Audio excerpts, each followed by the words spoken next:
let's now look at the DCOP Waabu situation. And for a moment, I must admit, it took me by surprise. I was taken aback because here we are on Monday, Election HQ launch, AMA head office, DCOP Waabu comes along, has the conversation, talks about security, and the fact that I'd heard him talk about the fact that in the last few years, we hadn't seen anything akin to what happened in 2020 where some lives were lost because the police had been doing some work. And then he talks about the fact that, well, there will not necessarily be a need for the military and all of that because there are certain delineations. Next thing we see, there is this statement from the Ghana Police Service, and some feel that was an attack that was unnecessary. Others feel this was right in setting the tone for no confrontation moving forward with the military and other groups. You followed that situation, I want to believe.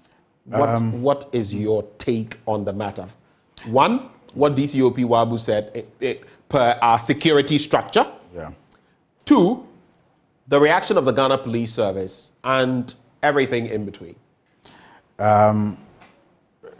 To be honest with you, I have not followed the full conversation. I listened to bits and pieces of his presentation when you were launching the election headquarters. Right. And let me see whether I'm going to ask my director if we can get the statement from the Ghana Police Service, maybe so we could just read it for Al-Hassan Suini to also see what the response was. Right. That would be good. That would be good. So I listened to bits and pieces of his presentation when you were launching the election headquarters. And what I heard gave me the comfort that he was sounding quite confident about how well prepared the police service is as far as the December elections is concerned. He was sounding very convincing about the preparedness level of the police service. And I was surprised later to hear that he may have, in the process, said some other things that the service didn't find pleasant. Okay, so just on that note. Okay. Things that the service didn't find pleasant. Let's find out because the statement is ready now. We're going to take that statement. There it is. So, dated the 19th of February. Police statement or comments by DCOP Gabriel Prince Waabu on election security. I'll just take the key points. The attention of the Ghana Police Service has been drawn to an unfortunate statement made by DCOP Waabu during a panel discussion on Joy News. The statements concerning election security are unfounded and do not represent the position of the Ghana Police Service. We would therefore like to dissociate the service completely from the statements and apologize to the Ghana Armed Forces. The conduct of the officer is being subjected to internal disciplinary processes of the GPS. We want to state that under the National Elections Security Task Force architecture, the Ghana Police Service works with all other security services, including the Ghana Armed Forces, to ensure peace, security, law and order before, during and after the elections. The Ghana Police Service wishes to appeal to the general public to continue to support us and other sister security agencies as we work together to deepen our democratic values during the elections and beyond. But in this sense, some feel unnecessary, totally unnecessary. It could have been addressed internally. In fact, I am on a platform with top military and top police officials, okay? And some of them have felt, but this matter could have been dealt with internally if you feel this wasn't egregious. You get it. What do you make of it? I mean, of this development, at least per the statement and from what you heard him say?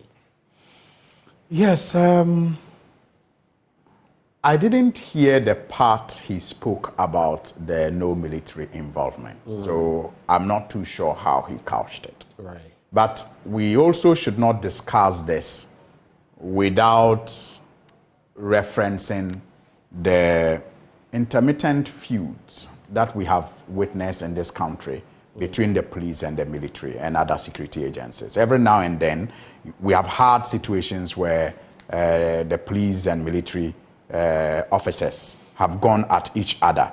And I do recall... Some suggest that even recently, you remember when the CDS was moving on, I don't recall that happening before. I don't recall where the IGP goes out of his way to throw what more like a party, a sending off to the CDS. So some feel we are trying to mend or build bridges, and you are here throwing So that's why I'm saying that we should not have this reaction of the police, unmindful of the history and the recent attempts to create a certain cordiality between the security agencies. If you discuss the police reaction without that context, you will think it is an overkill. You will think the reaction is an overkill. But if you look at what this new IGP has been trying to do, and he has said it publicly, that he wants that, coordination and unity between the security agencies. I've heard him say that.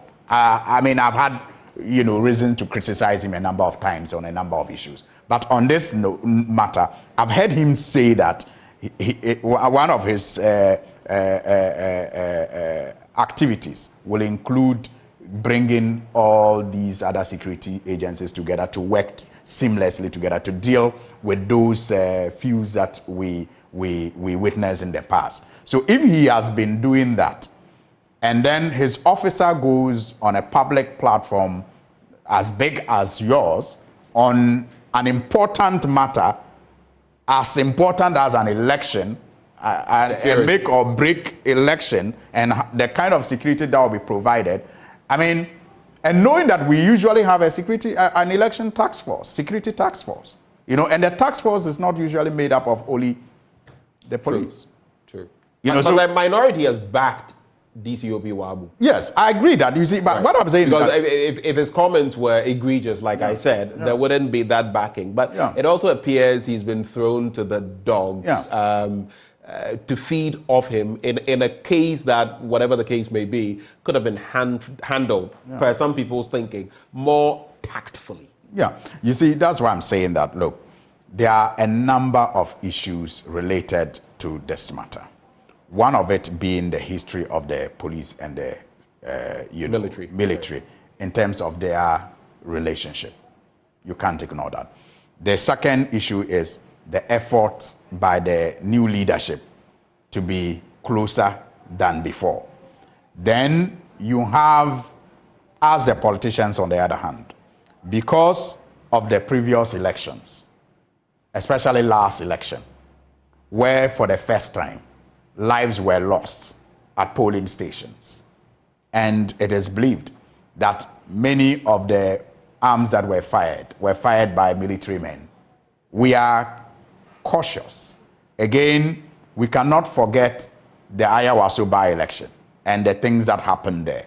So we are concerned about the involvement of, people who may have the tendency to resort to brute force at the least provocation, because we saw how that resulted in the loss of needless loss of lives, in the 2020 general elections. And I maintain that His Excellency the President has not shown the right leadership as far as that issue is concerned. Because why?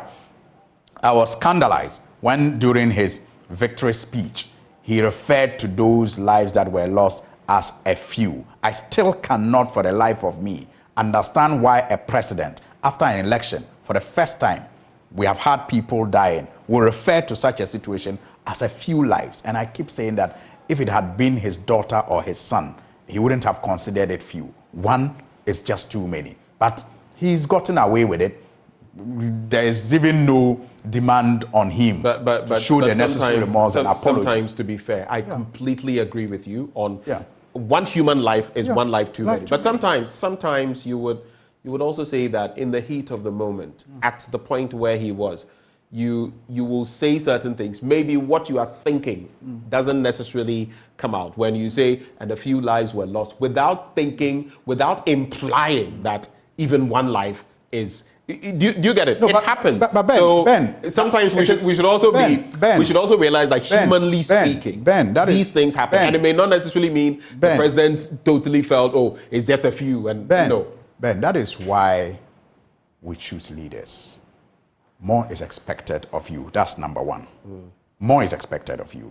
A lot of restraint, responsibility is on your shoulders. So one, you are not pardoned for the slips that the ordinary man is pardoned for. That's why you are a leader. That's one.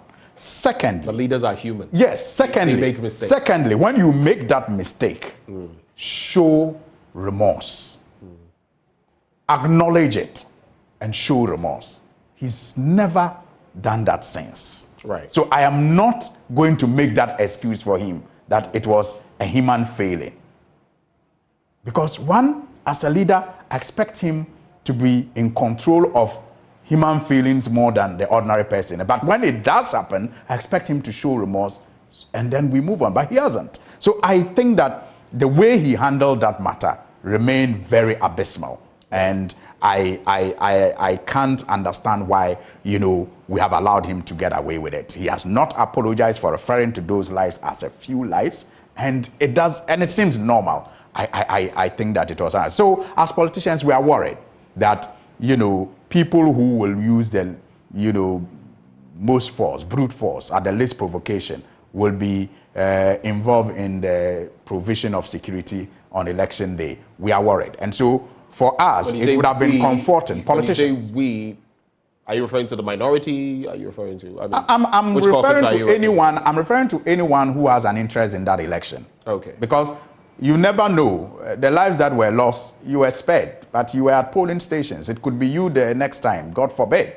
But so we should all be worried that we'll have people who are trained to, pull the trigger at the least provocation, because that's how the military are trained to some extent. The police will use that as their last resort. But for the army, it sometimes is the first resort. And in a way, I think that is what DCOP Waabu was. So that's why I'm saying that for us, the minutiae of what he meant versus the technical setting of our security system vis-a-vis elections, where there is the thinking that when the military comes in, Charlie, their orientation, and it's been said time and again, they are not there to, when they come in, to be nice to you. It's different. No, they are not there to reason with you. I feel that's where the bone of contention. Yeah, so I'm saying that for us politicians or those with interest in the election matters, this December, it was, and it would have been comforting for anybody to hear him say that the security architecture will largely be managed by the police service and that they will not engage the military. It would have been comforting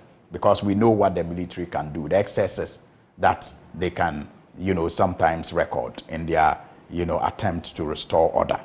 So we may not have found anything wrong with what he said. In fact, we would have found it very assuring. And I think we do find it quite assuring that the police was going to be in charge. But we cannot also ignore the fact that there's an election task force that is usually put in place. And this task force includes the military, the fire service, and the other allied security agencies. So when that happens, then it is fair that the police service corrects that impression that it is only police people you will see on election day. Because if they don't correct that impression, it can also in itself become a problem. That is also because on election day, if we go to the polling station and find military, we'll question the police. And it is important it's that not even just the police and the military. There are other officials that assist. Exactly. Other officials. So it was in my view, it was important that the correction was done. But maybe the language that was used to make that correction could have been, better. Could have been managed better. It could have been better. Right. It shouldn't have looked like the officer erred and has to be investigated, and so I think that the language could have been better. Because this is a senior officer. Absolutely. He's a DCO. I think that the language to correct that impression that you will not find a military man during this year's elections at the polling station, the language used to correct that impression could have been better. But it was important that correction was done. And I'm happy that they have done that correction. I'm not happy with the language that they use. Then, secondly, the context of the new leaders of the various security agencies trying to work together has to also be factored into this discussion. And I think that, yes, the IGP would have liked to assure the military that we are not kicking you out of election management. We'll still need your services. We'll still need your support. But then again, that language could have been better. It shouldn't have, portrayed the Inspector Waabu, right? It shouldn't have, Waabu, DCOP Waabu. DCOP Waabu. It shouldn't have portrayed him as an officer who went on air to pass misguided comments, because that's how the statement comes across. And I think that the language could have been better. I want us to deal with two issues very quickly. One, bordering on elections. We're talking about elections. We'll stay there. And the last one, bordering on Ahmed Hussein Swale. Absolutely. And then going to say a third issue if you didn't we shall wrap it. Second. So the first issue actually has, well, it's two-pronged. One, we spoke to Dr. Bosman Asari, a deputy electoral commissioner, and also my former lecturer. And he says, listen, the December 7th thing is going to happen. It's not going to be November 7th, right? After consultations and everything, and at least not in this election. Right. Then he talks about indelible ink and says, again, after consulting the broad spectrum of society, right. CSOs, the media, people who feel that, listen, you may say that you have this layer of verification, right. Biometric verification, but for some people, it's a mindset thing. I remember Yusuf Suleiman, a member of parliament for, is it Sisala? No, Bole Bamboy, came here and said that when the district level elections went on, 2 old women came to him and said, we voted, but this year we don't think they accepted our vote. Why? Because they had not given them the indelible ink. So they felt their votes had not been accepted. So for the sake of avoiding all of those problems, for the sake of avoiding any credibility crisis, we'll still use the indelible ink. Happy? So address those two, and then you go to, I think that one should be very brief. Yeah, I think that for us, it's a vindication for our party and our representatives at IPAC. You recall that when this decision was proposed, the suggestion initially from the Electoral Commission was that majority of the parties supported the change in date and the non-use of the indelible ink. That was the report that came from the Electoral Commission. But our representatives said no, that was not the position. The position was rather that the parties were open to considering a date change, but not for this election. Right. That was the position our party stated. That yes, we're open to having a conversation around changing the new date, because it will require even some constitutional amendments that you will need to. I hear there was talk about 2028. Yes, but in 2024 there were also some discussions. But the EC disagreed and said that there was agreement that the date should be changed. You recall. But I think over 50% of you at that meeting had accepted something of the sort per what we read. Our representatives challenged that, you remember. And I'm saying that for us, this is a vindication. Our representatives were right. And I think that the EC should also perhaps be commended. I was just about to say that, shouldn't you also be commending the EC? Well, so maybe. They've listened, right? But they've listened. So it becomes a moot point then. You know, I was about to say that. So it becomes a moot point then. So I'm saying that, yes, they should also be commended for taking a step back and engaging more on this matter and, coming to the point. So sometimes it's not about splitting heads. It's not about just enjoying disagreements with each other. It's about, speaking to understand each other and to get a position that works for the larger group of Ghanaians. So I think that if we approach our discussions moving forward with the aim of finding workable middle grounds, it will be better for all of us. So I commend both the NDC representatives and the advocacy that many other people have done around this subject, because I recall even the Catholic Bishops' Conference recently issued a statement on the indelible ink, and they also were opposed to the EC's decision not to use the indelible ink and all of that. Now, we are not done. There are also attempts to end voting, before 5 p.m., we are told. Right. I think 2 or 3 p.m. or something of this. Look, the EC has too many problems that they are not dealing with. And they are, like I said in the beginning, measuring on minor things and minoring on major things. I mean, as we speak, we do not even we can look at the last district level elections. Yes. Some of them had to carry yes. on. In fact, so I think that point is moot. Yes, yes. In my constituency, for example, in one electoral area, they voted till 2 a.m. 2 a.m. I mean, materials still arrive late. The equipment still malfunction, and you are not dealing with that. Look, the basic problems of even running their district offices. And if you speak to some of their district officers, you will be shocked at the level of neglect at that level. Yeah. Look, there are so many officers that I know that were given vehicles, pickups, in 2020. Haven't been serviced, they haven't been given money for servicing at all. And we are in 2024, they sent 2 spare tires to them. Does a vehicle use two tires? So they have used the vehicles for 4 years. You think it is time for them to prepare for the next election. You are sending them 2 tires. For just 1 pickup to run in the constituency, they don't get their fuel on time. Nothing. I mean, sometimes during the limited registration exercise, when my colleagues and I went round the district offices, in some cases, we had to give money for them to even buy credit, power, to be able to, power their offices. These are basic things, and despondency is at the highest level today at the Electoral Commission. And these are things that... Despondency is at the highest level today at the Electoral Commission. I'm telling you. And these are... The workers don't feel motivated to work because they are not even given the basic tools to work.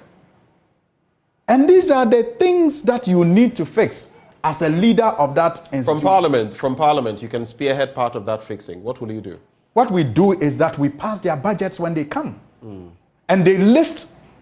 But there are mechanisms you can, if you feel there are such serious problems, you can even haul the Electoral Commissioner to Parliament to answer questions. We have done that many times. Are you not in this country? I am aware, but I'm saying if you're seeing some of these and we are gearing up for an election, shouldn't you be doing that? So I'm just telling you that we are going to do that again. In some cases, when the Electoral Commissioner herself was not attending, we insisted that we were not going to attend. I recall. Yes. So we do what we have to do. But I'm telling you that the problems persist. And I'm saying that these are the issues we expect her to focus on so that we can have a smooth election. As we speak, we are in February.